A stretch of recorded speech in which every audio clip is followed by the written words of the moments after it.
Students, आज मैं आप लोगों के लिए लेके आया हूँ पार्ट 2 और इसमें हम जानेंगे चैप्टर 1 के आगे के क्वेश्चंस को।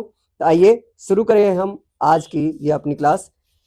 इसका पहला प्रश्न है, एक अशून्यक। सबसे पहले इस शब्द को समझिए, अशून्यक। अशून्यक का मतलब ऐसी परिमेय संख्या जो शून्य ना हो, यानी कि 1, 2, 3, 4 ये भी क्या है, एक परिमेय संख्या है, या फिर 1/2, 1/3 ये सब क्या है, एक अशून्यक परिमेय संख्या है। अशून्यक में माइनस भी आ जाता है, जैसे -1, -2, -3, -4 ये सब भी अशून्यक ही कहलाता है। और क्या कह रहा है कि एक अशून्यक परिमेय और अपरिमेय संख्या का गुणनफल। देखिए अशून्यक अपरिमेय जैसे मान लेते हैं हम 2, और अपरिमेय जैसे मान लेते हैं √3। तो 2 को √3 से गुना करेंगे तो ये हमेशा क्या होगा, 2√3 होगा। इसमें 2 तो परिमेय है लेकिन √3 अपरिमेय है। इस तरीके से कह सकते हैं कि इसका गुणनफल हमेशा क्या होगा, अपरिमेय होगा। इसका सही उत्तर हो जाएगा बी। उसके बाद अगला प्रश्न है कि यदि p एक धनात्मक पूर्णांक हो तो विषम पूर्णांक का रूप होगा। तो विषम पूर्णांक किसे कहते हैं?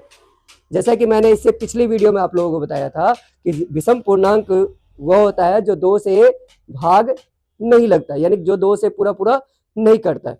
अब जरा चेक कीजिए कौन सा कटता है। ये 2 से कट जाएगा क्योंकि 2 तिया 6, ये भी कट जाएगा 2 तिया 6, 2 एकम 2, ये 2 तिया 6, लेकिन ये नहीं कटेगा। तो इसका मतलब है इसका सही उत्तर हो गया सी।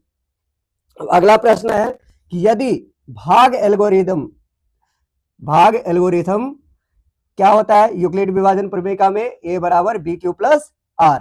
तो इसमें a का मान दिया हुआ है 72, Q का मान दिया हुआ है 8, R है 0, तो B का मान बताना है। तो इसके लिए हम कुछ भी नहीं करेंगे, ये फॉर्मूला आपके पास ये दिया हुआ है, इसी पे इसका मान रखिए, आपको इसका उत्तर मिल जाएगा।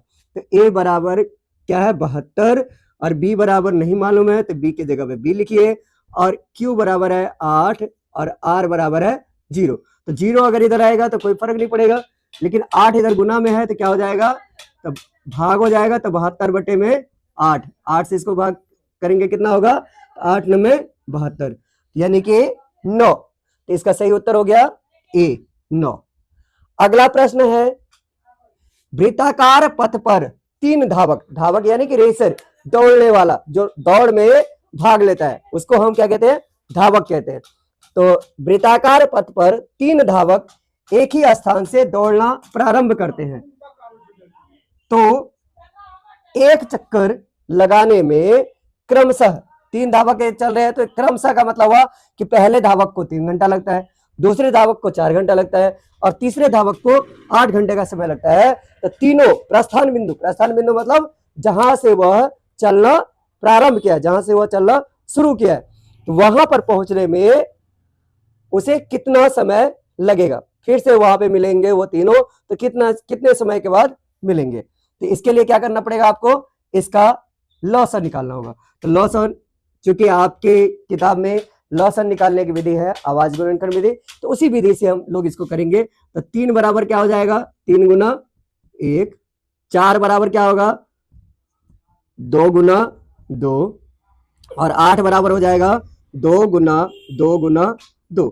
तो यानी कि 2 का अधिकतम घात कितना है 3, यानी कि 2 गुना 2 गुना 2, तो ये हो जाएगा 2 गुना 2 गुना 2। फिर ये वाला 2 तो हट गया क्योंकि ये दोनों तो इसका जोड़ा बन गया, एक यहाँ से ये 2 बचा और एक 3 बचा, तो एक 3 इसमें ले लीजिए। तो 2 दूनी 4 दूनी 8 तिया 24, इसका सही उत्तर हो जाएगा 24 घंटे। इसके बाद अगला प्रश्न है, यदि प्रथम 13,986 अभाज्य संख्याओं का योग, यानी कि अगर इसका अभाज्य गुणनखंड करें तो उसका योग होता है n। तो n हमेशा किससे भाज्य होगा, यानी कि n हमेशा किससे कटेगा। तो इसके लिए आपको सबसे पहले 13,986 का अभाज्य गुणनखंड निकालना होगा। तो देखिए 13,986, इसको 2 से, क्योंकि सबसे छोटी अभाज्य संख्या 2 है, तो 2 से कीजिए। तो 2 6 के 12, 1 बचा, 1 और 9 कितना हुआ 19, 2 9 में 18, फिर 1 और 8 18 हो गया, 2 में 18, 2 तिया 6। अब ये 2 से तो नहीं कटेगा क्योंकि इकाई में 3 है, तो अब चेक करते हैं ये 3 से कटेगा या नहीं। तो इसको 3 से विभाज्यता का नियम क्या है, इस सभी का योग 3 से विभाज्य होना चाहिए। तो 9 3 12, 12 9 21 और 6 27, 3 से विभाज्य हो जाएगा। तो 3 से कीजिए, तो 3 से 3 दूनी 6, 3 तिया 9, 3 तिया 9 और 3 1 3। अब देखिए क्या ये 3 से कटेगा, 1 3 4 3 7 2 9। अब फिर से ये 3 से विभाज्य हो जाएगा। तो 3 सते 21, 2 बचा, 3 सते 21 और 3 सते 21। अगला देखिए फिर क्या हो जाएगा, ये हो जाएगा फिर से 7 21 है तो 3 से हो जाएगा, 3 दूनी 6 और यहाँ 3 दूनी 6 हो गया। तो 3 9 27, सॉरी 3 5 15 और 3 9 27। देखिए 3 दूनी 6, 1 बचा यहाँ, 1 और 7 17, 3 5 15, 2 बचा यहाँ और 2 और 7 27, 3 9 27। तो 2 5 9। अब 2 5 9 देखिए किससे कटेगा,